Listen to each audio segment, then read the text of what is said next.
परम प्रेममय श्री श्री ठाकुर अनुकूल चंद्रंकर श्रीहस्तलिखित सत्यानुसरण ग्रंथर ओडिया अनुवाद पाठ।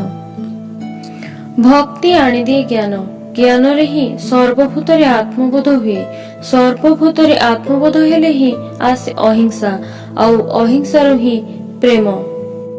तुमे जेते टिके जे कोनोसी गोटिकर अधिकारी हेबो, सेते टिके समस्त गुड़िकर अधिकारी हेबो।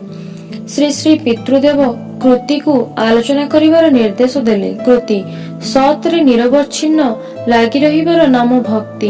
मु इष्टंक ठारे जेते टिके लागि रहिबी, तांको संबंध रे सेते टिके जानि परिबी, ज्ञान भी सेते टिके हेबो। एथिरु ही बुझा जिवो मोर भक्ति केतेटा। ज्ञान रे सर्वभूतरे आत्मबोध हुए। श्री श्री पितृदेव सर्वभूतरे आत्मबोध हुए किपरि करी? आत्मबोध माने कोन? धृतिदीप कह। धृतिदीप काहारी भी व्यथारे मोते भी व्यथा लागिबो, काहारी भी कष्ट देखिले मोर भी कष्ट हेबो। सतीश भाई सबु प्राणी को निजर मने हुए। श्री श्री पितृदेव आउ गछपत्र हेबो नहीं? सतीश भाई आज्ञा हेबो। श्री श्री पितृदेव परम पिता ही तो सबु होई अछंती। एहा परे सप्तर्षि को पचारिले प्रेम काहाको कहंती?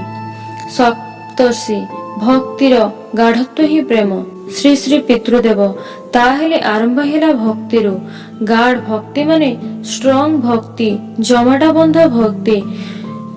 दुग्ध को सिझाई जेपरी गाढ़ होई क्षीर हुए, सेपरी भक्ति भी गाढ़ होई उठिले प्रेम आसे।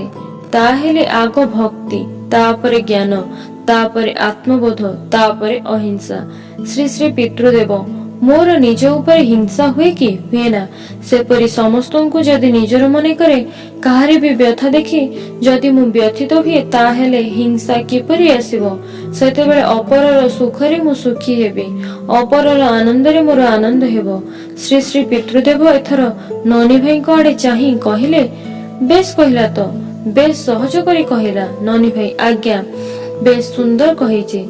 श्री श्री पितृदेव एथर मां मानक आड़े दृष्टिपात करी कहिले, धीरा कह देखी, जेते टिके सेते टिके कोन? धीरा जेते टिके जे कोनोसी गोटिकर अधिकारी हेबे, सेते टिके जे कोनोसी गोटे लाभ करिवे, सेते टिके समस्त गुडी कहि लाभ करिवे।